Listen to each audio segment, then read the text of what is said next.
बच्चों, मैं प्रदीप शोकन आप सभी का स्वागत करता हूं आपके अपने YouTube चैनल पी स्टडी मंत्रा में। आई होप आप सब अच्छे होंगे। प्यारे बच्चों, कल हमने इतिहास विषय के दूसरे अध्याय के बारे में बात की, जिसमें हमने सबसे पहले मिस्र की सभ्यता के बारे में जानने का प्रयास किया, जिसमें हमने पढ़ा था कि विश्व की सबसे लंबी नदी नील नदी, जिसका उद्गम भूमध्य रेखा के दक्षिण से होता था और भूमध्य सागर में अंत होता था, उसी नदी के मुहाने पर एक सभ्यता का विकास हुआ जिसका नाम था मिस्र की सभ्यता। उसके बाद हमने पढ़ा कि मिस्र की सभ्यता सबसे पहले छोटे छोटे राज्यों के रूप में विकसित हुई और अंत में उसका दो भागों में एकजुट हुई, जिसमें एक उत्तर मिस्र और एक दक्षिणी मिस्र राज्य था। उत्तरी मिस्र की राजधानी थी बूटो और दक्षिणी मिस्र की राजधानी बनी तैखेरवे।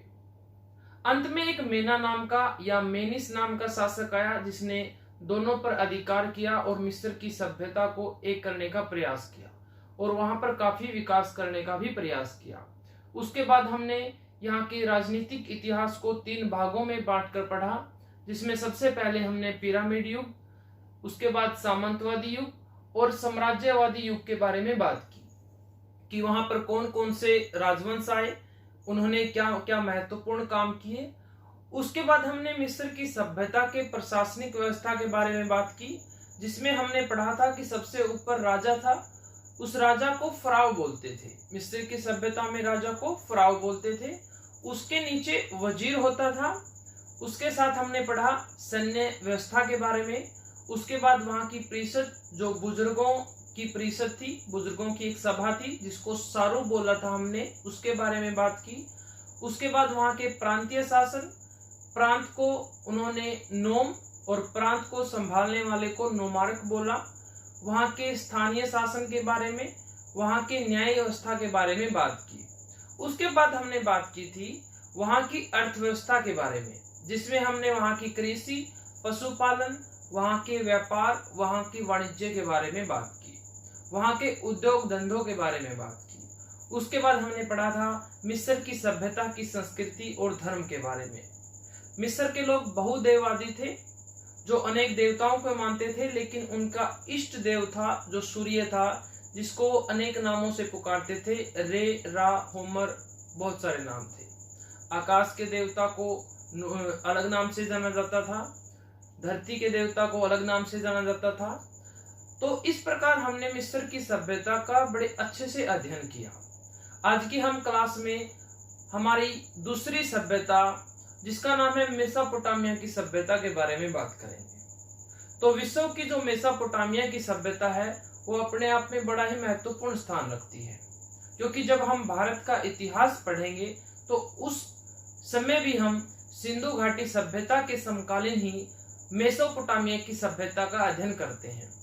सिंधु घाटी सभ्यता, जो हमने पहले अध्याय में बात की थी, उसका व्यापारिक संबंध भी था मेसोपोटामिया की सभ्यता में।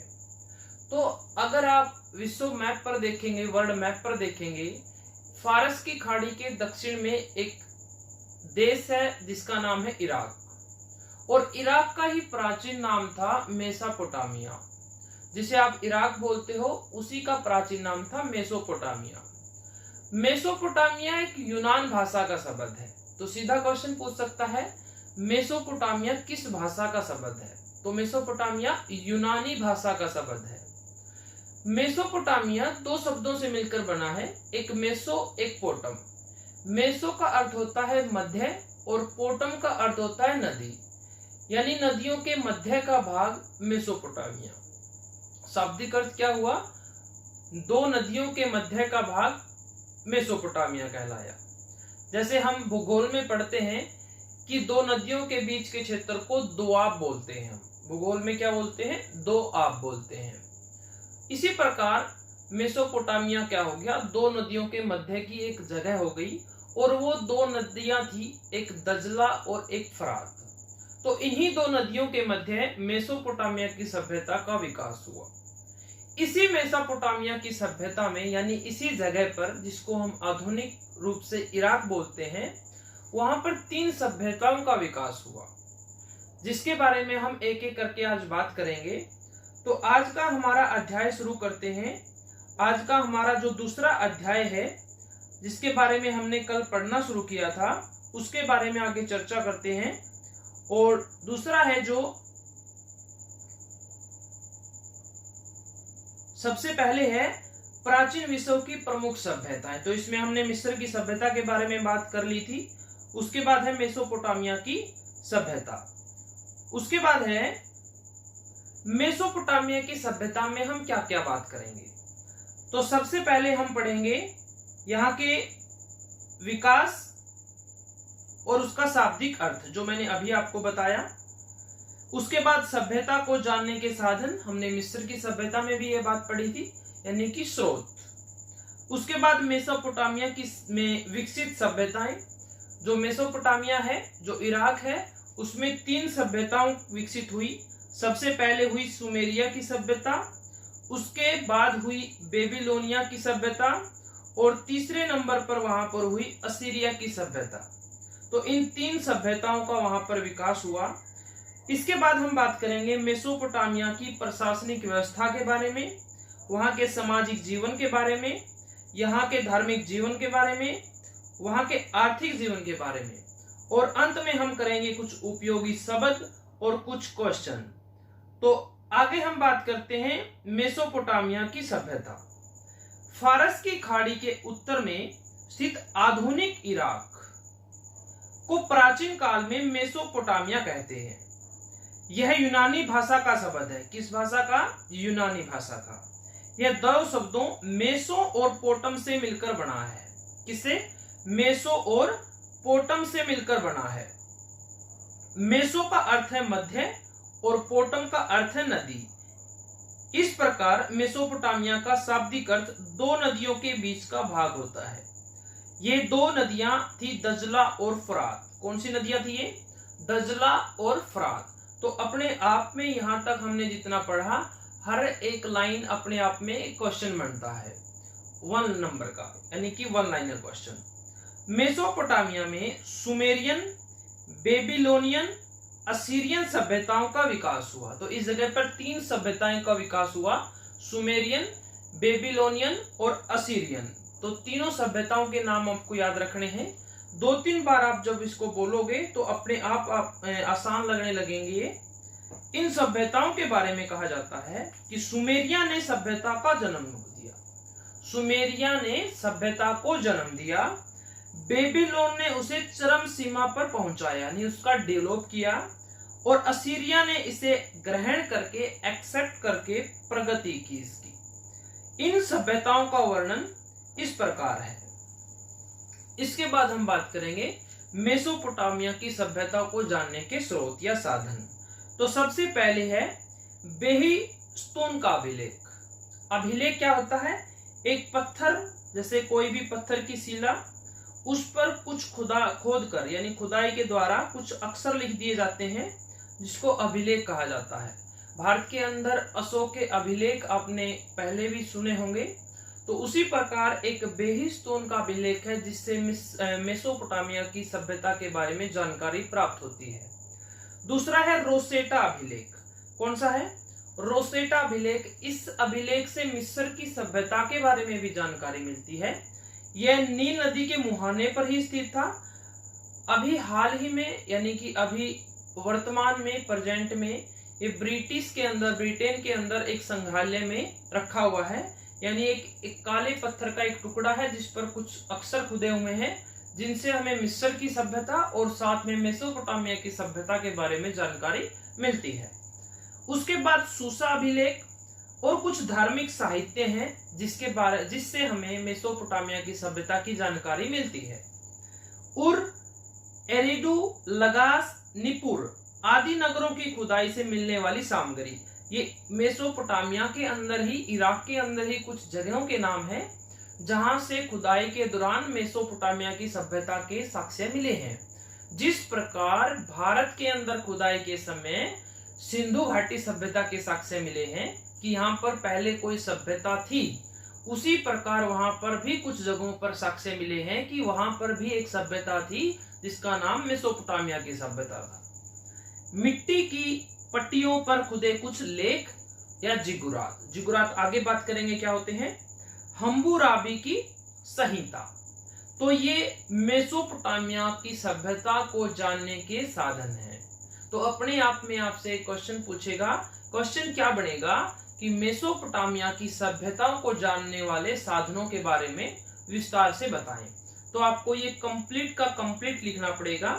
इसमें से आप एक दो जगह के नाम याद रख लेना, काफी है।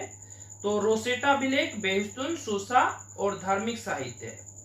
तो उसके बाद हम सबसे पहले बात करेंगे सुमेरिया की सभ्यता। मेसोपोटामिया में 3 सभ्यताओं का विकास हुआ, सुमेरियन, बेबीलोनियन और असीरियन। तो सबसे पहले हम बात करेंगे सुमेरियन सभ्यता की। 4500 ईसा पूर्व फारस की सुमेरियन जाति, सुमेरियन क्या थी बेटा, एक जाति थी, लोगों ने मेसोपोटामिया पर अटैक किया। यहां की अकाद, बेबीलोन, एलम, मूसा आदि जातियों को पराजित कर यहां अपना अधिकार कर लिया। क्या था, इस सुमेरियन जातियों ने मेसोपोटामिया की रहने वाली जातियों को पराजित करके वहां पर अधिकार कर लिया। तत्पश्चात यहाँ छोटे छोटे नगर राज्य स्थापित हुए। धीरे धीरे यहाँ सभ्यता का विकास हुआ। सुमेरिया में उस समय उर, निपुर, लगास, उरुक आदि नगर राज्य थे। ये जगह के नाम है, जो एक दूसरे से क्या थे, स्वतंत्र थे। प्रत्येक नगर का अपना देवता था। नगर राज्य के स्वतंत्र शासक को पटेसी कहते थे। क्या कहते थे, जो नगरों का निर्माण हुआ, जो अपने आप में स्वतंत्र थे, वहां के शासक को बोलते थे पटेसी। क्या बोलते थे, पटेसी। पटेसी का मुख्य कार्य क्या था, भूमि कर यानी टैक्स वसूल करना, बाहरी आक्रमण से नगर की रक्षा करना, जनता के मुकदमों पर निर्णय देना आदि। सुमेरिया के लोगों ने एक लिपि का आविष्कार किया जिसको किला अक्षर लिपि कहते हैं, यानी कि खोद कर दीवार पर या पत्थर पर खोद कर कुछ लिखना, उसको क्या बोलेंगे, किला अक्षर लिपि। आप देख रहे होगे, यहाँ पर देखो, ये किला अक्षर लिपि है, ये पत्थर है, पत्थर पर कुछ रगड़ के, ठीक है ना, कुछ रगड़ के उसको खोद कर कुछ अक्षर लिखना। और ये जिगुरात है, ये देखो जिगुरात है। जिगुरात क्या होते हैं, एक पिरामिड के ही समान ऊंचे मंदिर होते हैं जिसको जिगुरात बोलते हैं। क्या बोलते हैं, जिगुरात। उसके बाद देखो, सुमेर के नगरों में पिरामिड के आकार के बनाए जाने वाले ऊंचे मंदिरों को जिगुरात कहते हैं। क्या कहते हैं, जिगुरात। बेबीलोन का जिगुरात 300 फुट लंबा, 300 फुट चौड़ा और 300 फुट ही ऊंचा था। बेबीलोन के अंदर जो जिगुरात मिला है, जो मंदिरों के समान यानी पिरामिडों के समान ऊंचे मंदिर होते थे जिसको जिगुरात बोलते हैं, तो बेबीलोन के अंदर जो जिगुरात मिला है वो 300 फुट चौड़ा, 300 फुट ऊंचा और 300 फुट लंबा, यानी कि 300 है, लंबा, चौड़ा, ऊंचा। ठीक है। उसके बाद हम बात करते हैं बेबीलोनिया की सभ्यता की। तो इस सभ्यता का में क्या हुआ, मेसोपोटामिया के दक्षिण भाग में, जैसे कि ये मेसोपोटामिया हो गया, तो इसके दक्षिण भाग में, किसमें, दक्षिण भाग में एक नदी बहती है जिसका नाम है हेमेराइट नदी। हेमराइट नदी के किनारे बेबीलोनिया की सभ्यता का विकास हुआ। 2200 ईसा पूर्व में सेमेटिक लोगों की एक शाखा थी, एमराइट। क्या थी, एमराइट। सेमेटिक क्या है, एक जाति ही है जो सामी भाषा बोलती थी। सेमेटिक क्या है, एक जाति है, उस जाति की एक शाखा थी हेमराइट, एमराइट। क्या थी, एमराइट। तो उसने सुमेर पर अपना अधिकार कर लिया। उसके बाद क्या हुआ, उसके बाद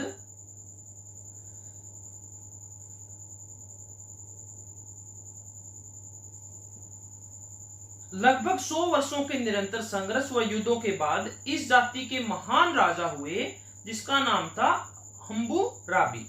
हम्मुराबी, क्या नाम था, हम्मुराबी ने संपूर्ण मेसोपोटामिया पर अधिकार करके साम्राज्य को राजनीतिक एकता में बांधा। उन्होंने बेबीलोन को अपनी राजधानी बनाया। तो वहां का सबसे महान शक्तिशाली कौन हुआ, हम्मुराबी, जिसने अपनी राजधानी बनाई बेबीलोन। और एक विधि संहिता भी बनाई, यहाँ वहां कुछ कानून भी बनाए, कुछ रूल रेगुलेशन भी बनाई। उसने अपने साम्राज्य को प्रगति की चरम सीमा तक पहुंचा दिया। यहाँ के प्रमुख शासक थे निसी, अम्मी, जादूगा, नेबुचड्रेनर, गद्दास, केसाइट, शशि अदाद, नवोपोलासर आदि। कुछ नाम याद रख लेना, काफी है। उन्होंने 536 ईसा पूर्व तक शासन किया। सभी नाम याद रखने पॉसिबल भी नहीं है और जरूरी भी नहीं है, तो इनमें से 2-3 नाम याद रख लेना काफी है। हाँ, लेकिन इसका नाम याद रखना कि कौन था ये, हम्मुराबी। कौन था ये, हम्मुराबी। उसके बाद सिमेटिक क्या थी, सिमेटिक मध्य पूर्व की तरफ से आने वाली एक जाति थी जो सामी भाषा बोलती थी। कौन सी भाषा, सामी भाषा बोलती थी। उसके बाद हम बात करेंगे असीरिया की सभ्यता। तो 2 सभ्यताओं के बारे में बात कर ली, सिमेरियन और बेबीलोन। तीसरी कौन सी थी, असीरियन। तो असीरियन के बारे में बात करेंगे। सिमेटिक लोगों ने दजला नदी के ऊपरी तट पर अधिकार करके असुर नगर बसाया। भाई कौन सा नगर बसाया, असुर नगर बसाया। इस नगर के नाम पर ही इस सभ्यता को असीरिया की सभ्यता के नाम से प्रसिद्ध हुई। यानी असुर नगर बसाया और इसी नगर के नाम पर इस सभ्यता का नाम पड़ा असीरिया सभ्यता। सिमेटिक लोग कौन, सिमेटिक जाति थी जो सामी भाषा बोलती थी। 700 वर्षों तक यहाँ शासन किया। यहाँ का प्रथम शक्तिशाली शासक था तिग्लत-पिलेसर प्रथम। क्या नाम था, तिग्लत-पिलेसर प्रथम। अन्य प्रमुख शासक थे सारगन द्वितीय, सेनोसरिब, एसारहिद्दन आदि। असूर बनीपाल असीरिया, ये यहाँ का अंतिम शक्तिशाली शासक था। पहला कौन था, तिग्लत-पिलेसर प्रथम, और लास्ट था असूर बनीपाल असीरिया। असीरिया तो ये सभ्यता का नाम ही है और असूर ये पहला नगर था, तो याद क्या रखना है, सिर्फ बनीपाल। अंतिम प्रतापी और प्रसिद्ध शासक था। उसका साम्राज्य बेबीलोन, मीडिया, फिनिशिया, सुमेरिया और एलम तक फैला था। असुर बनीपाल के समय यानी अंतिम शासक के समय व्यापार, शिक्षा, कला आदि क्षेत्रों में असाधारण उन्नति हुई। उसने अपनी राजधानी इसने अपनी राजधानी किसको बनाया, नीनवेह को। भव्य महलों और मंदिरों का निर्माण करवाया। उसकी मृत्यु के पश्चात असीरिया का साम्राज्य का पतन होना शुरू हो गया।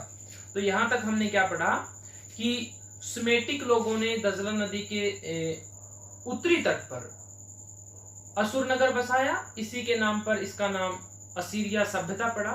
इसका सबसे पहला यानी कि शक्तिशाली प्रतापी शासक था तिग्लत-पिलेसर प्रथम, और कुछ अन्य शासक हुए, और जो अंतिम शक्तिशाली शासक था वो था बनीपाल, असुर बनीपाल असीरिया। तो उसने अपनी राजधानी निनवेह को बनाया, वहां पर बहुत सारे महल बनवाए, मंदिर बनवाए और भी बहुत सारी चीजों का निर्माण करवाया, और इसके बाद इस सभ्यता का अंत होना शुरू हो गया। तो फिर कैसे अंत हुआ इसके पतन के बाद, देखो इसकी मृत्यु के पश्चात असीरिया के साम्राज्य पतन की ओर अग्रसर हो गया। 612 ईस्वी पूर्व चेल्डियो ने, किसने, चेल्डियो ने इस पर अधिकार कर लिया। फिर असीरिया में राजा सेना का सर्वोच्च नायक था। कौन था, सेना का सर्वोच्च नायक था राजा। इसके पश्चात लिम्पू, कौन है, लिम्पू, नाम याद रखना, लिम्पू या तुर्तान नामक पदाधिकारी सेनाध्यक्ष होते थे। यानी कि सेना का सबसे ऊपर होता था राजा। असीरिया की सभ्यता में सेना का सबसे ऊपर, सेना का नायक कौन होता था, हीरो कौन होता था, राजा वहां का। उसके बाद था सेना अध्यक्ष, जिसको लम्मू बोला गया। क्या बोला है, लिम्मू। क्या बोलते हैं, लिम्मू। एक नाम हो रहा है इसका तुर्तान, लिम्मू या तुर्तान सेना का अध्यक्ष होता था। असीरिया के सम्राट स्थापत्य कला के प्रेमी थे। उन्होंने निनवेह, जिसको उन्होंने राजधानी बनाया था, तथा असुर, जो उनका नगर, पहला नगर बसाया था जिसके नाम पर सभ्यता का नाम पड़ा, में भव्य प्रसादों, मंदिरों, पुस्तकालयों यानी लाइब्रेरी का निर्माण करवाया। असीरिया का प्रत्येक राजा पुराने महल को त्याग कर अपने नवीन महल का निर्माण करवाता था। यानी प्रत्येक राजा, जो भी राजा बनेगा वो अपने लिए नया महल बनवाएगा, पुराने को छोड़ देगा। असीरियन सम्राटों ने निरंकुश नीति के आधार पर 150 वर्षों तक शासन किया, यानी बिना किसी रोक टोक से। तो यहां तक हमने बात की मेसोपोटामिया का शाब्दिक अर्थ, वहां पर विकसित होने वाली 3 सभ्यताओं के बारे में और मेसोपोटामिया को बताने वाले साधन के बारे में। अब हम बात करते हैं वहां के प्रशासनिक व्यवस्था के बारे में कि वहां का प्रशासन कैसा था। मेसोपोटामिया सभ्यता की राजनीति और प्रशासनिक व्यवस्था सामान्यतः एक जैसी रही। शासक निरंकुश होते थे, यानी कि जिस पर किसी का कोई कंट्रोल नहीं था बिना अंकुश के, तथा साम्राज्य में उसका पूर्ण नियंत्रण होता था। लेकिन यहाँ शुरुआती दौर में प्रजातांत्रिक व्यवस्था थी जो बाद में राजतंत्र के रूप में स्थापित हो गई। वे दैवीय सिद्धांत के आधार पर शासन करते थे। वे सर्वोच्च सेनापति, न्यायाधीश और सर्वोच्च पदाधिकारी होते थे, यानी राजा ही सर्वोच्च सेनापति था, न्यायाधीश था और पदाधिकारी था। विभिन्न सभ्यताओं में शासक को अलग अलग नामों से जाना जाता है। जैसे मिस्र में राजा को फराव बोलते हैं। वे शासन के संचालन की सुविधा की दृष्टि से अपने साम्राज्य को कई प्रांतों में यानी स्टेट में बांट देते थे। मिस्र की सभ्यता में प्रांतों को क्या कहा था, क्या बताना आपने? प्रांत के गवर्नर का चयन स्वयं करते थे। जो प्रांत के गवर्नर थे उनका चयन स्वयं राजा करते थे। गवर्नर अपने प्रांत से कर इकट्ठा करने, शांति बनाए रखने और युद्ध में शासक के सहयोग करने का कार्य करते थे। राजा का सहयोग करने का कार्य करते थे। उसके बाद है सामाजिक जीवन। उस समय का समाज 3 वर्गों में बंटा था। कितने? 3। सबसे पहले उच्च वर्ग, मध्यम वर्ग और निम्न। बड़ा आसान सा है, उच्च वर्ग, मध्यम और निम्न वर्ग। उच्च वर्ग में कौन कौन शामिल थे? राजा, उच्च पदाधिकारी जो उच्च पद ग्रहण किए हुए थे और पुरोहित। तो उच्च वर्गों में कौन थे? राजा, उच्च पदाधिकारी और पुरोहित। मध्यम वर्ग था जो दूसरा था, उसमें सामंत और व्यापारी शामिल थे। निम्न वर्ग में दास और किसान थे। तो उच्च वर्ग, मध्यम वर्ग और निम्न वर्ग। तो उच्च वर्ग में राजा, उच्च पदाधिकारी और पुरोहित, और मध्य वर्ग में सामंत, व्यापारी और निम्न वर्ग में दास और किसान सम्मिलित थे। समाज में नैतिकता के आदर्श बहुत ऊंचे थे। समाज में स्त्रियों की दशा सामान्य थी, लेकिन नैतिकता के लिए जरूरी थी। मतलब उसमें नैतिकता क्या होनी जरूरी थी। धार्मिक जीवन की अगर बात करें तो मेसोपोटामिया के लोग बहुदेववादी थे। प्रत्येक नगर के अपने अलग अलग देवता थे। ये खेत, नदी, पहाड़ों की भी पूजा करते थे। इनके प्रमुख देवता आकाश के देवता, जैसे मिस्र की सभ्यता में आकाश के सबसे प्रमुख देवता थे सूर्य देवता, जिसको उन्होंने रे रा कहा था। तो यहाँ पर मिस्र के मेसोपोटामिया की सभ्यता में सबसे प्रमुख थे आकाश के देवता, जिसे अनु कहते थे। क्या कहते थे? अनु। वहीं मिस्र की सभ्यता में आकाश को नूत बोलते थे। क्या बोलते थे? नूत। पृथ्वी को मेसोपोटामिया की सभ्यता के लोग की बोलते थे। पृथ्वी को की। सीन, चंद्रमा को क्या बोलते थे? सीन बोलते थे। मिस्र की सभ्यता में भी चंद्रमा को यही बोलते थे, सीन। वनस्पति और कृषि के देवता को तम्मुज बोलते थे। प्रेम की देवी को इस्तर बोलते थे। प्लेग के देवता को नरगल बोलते थे। क्या बोलते थे? नरगल। तो सभी याद रखने हैं आपको। इन देवताओं को प्रसन्न करने के लिए बलि दी जाती थी। विभिन्न देवी देवताओं के मंदिर भी बनवाए गए थे। जैसा कि हमने पहले अध्याय में बात की थी कि मेसोपोटामिया के अंदर मंदिर और पुरोहितों के आवास के प्रमाण साक्ष्य मिले हैं, जिससे ऐसा अनुमान लगाया जाता है कि मेसोपोटामिया की सभ्यता में संभवतः पुरोहितों का शासन रहा होगा। लेकिन सिंधु घाटी सभ्यता में किसी मंदिर के साक्ष्य नहीं मिले हैं, जिससे अनुमान लगाया गया था कि यहाँ पर पुरोहितों का शासन नहीं था। तो इस प्रकार इतिहास की कड़ियां सभी एक दूसरे से जुड़ी हुई है। तो धीरे धीरे इन कड़ियों को जोड़ते हुए चलते हैं और आगे पढ़ते हैं वहां के आर्थिक जीवन के बारे में। लोगों का मुख्य व्यवसाय कृषि था, जिसमें गेहूं, जौ, जैतून, कपास, अंगूर की आदि की खेती की जाती थी। उस समय उद्योग और व्यापार भी उन्नत थे। उद्योग एवं व्यापार में संघ बने हुए थे। ये विनिमय यानी कि लेन देन सोना, चांदी, तांबे के टुकड़े से होता था। यहाँ पशुओं में ऊंट, बकरी विशेष थे। यहाँ की लकड़ी पर सुंदर नक्काशी करके विभिन्न तरह के सामान बनाए जाते थे।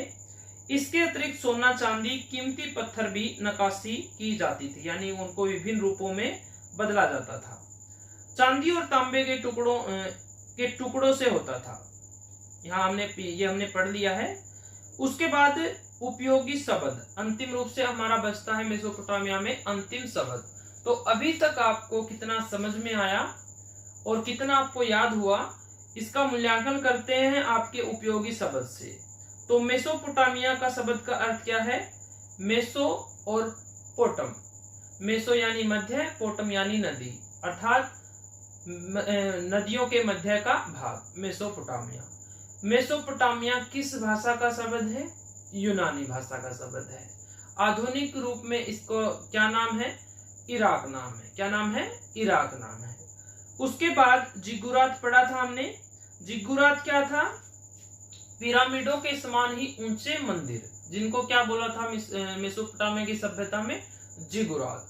जो बेबीलोन का जिगुरात था वो 300 फुट चौड़ा, ऊंचा और लंबा था। हम्मुराबी। हम्मुराबी कौन था? ध्यान करो, हम्मुराबी कौन था? हमने अध्याय में पढ़ा था। लिम्मू। लिम्मू कौन था? सेना अध्यक्ष। कौन था? सेना अध्यक्ष। और दास तो आपको पता ही है, जो गुलाम होते हैं। तो लिम्बू के बारे में अगर हम बात करें तो हमने लिम्बू के बारे में पीछे बात की थी, मैंने बताया भी था। देखो ये लिम्बू या तुर्तान, सेना अध्यक्ष, यानी राजा के बाद दूसरा स्थान था इसका, सेना अध्यक्ष। और उससे पहले हमने बात की थी हम्मुराबी, वहां का राजा था जो बेबीलोन का, हम्मुराबी। तो इन सभी शब्दों के बारे में बात की। उसके बाद हम बात करते हैं यहाँ के महत्वपूर्ण क्वेश्चन के बारे में कि मेसोपोटामिया की सभ्यता में कितने क्वेश्चन बनते हैं। सबसे पहले मेसोपोटामिया का अर्थ क्या है, तो मैं अभी बताया। दूसरा क्वेश्चन है मेसोपोटामिया क्षेत्र में विकसित होने वाली विभिन्न सभ्यताएं कौन सी थी?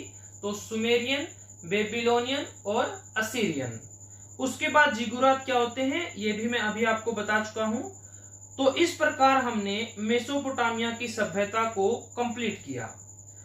तो सबसे पहले आप मिस्र की सभ्यता और मेसोपोटामिया की सभ्यता को अपनी एनसीईआरटी से अच्छे से अध्ययन कीजिए। अध्ययन करते वक्त कड़ियों को जोड़ने का प्रयास कीजिए। जितनी बार आप पढ़ेंगे इतिहास की कड़ियां अपने आप जुड़ती चली जाएंगी। तो प्यारे बच्चों, उम्मीद करता हूं कि आपको ये क्लास पसंद आई होगी। अगर आपको ये क्लास पसंद आई हो तो लाइक जरूर करें, अपने क्लासमेट्स के साथ ज्यादा से ज्यादा शेयर करें, और आप अभी नए आए हो इस चैनल पर तो सब्सक्राइब जरूर कर लें। ओके बच्चों, have a nice day, take care, thank you.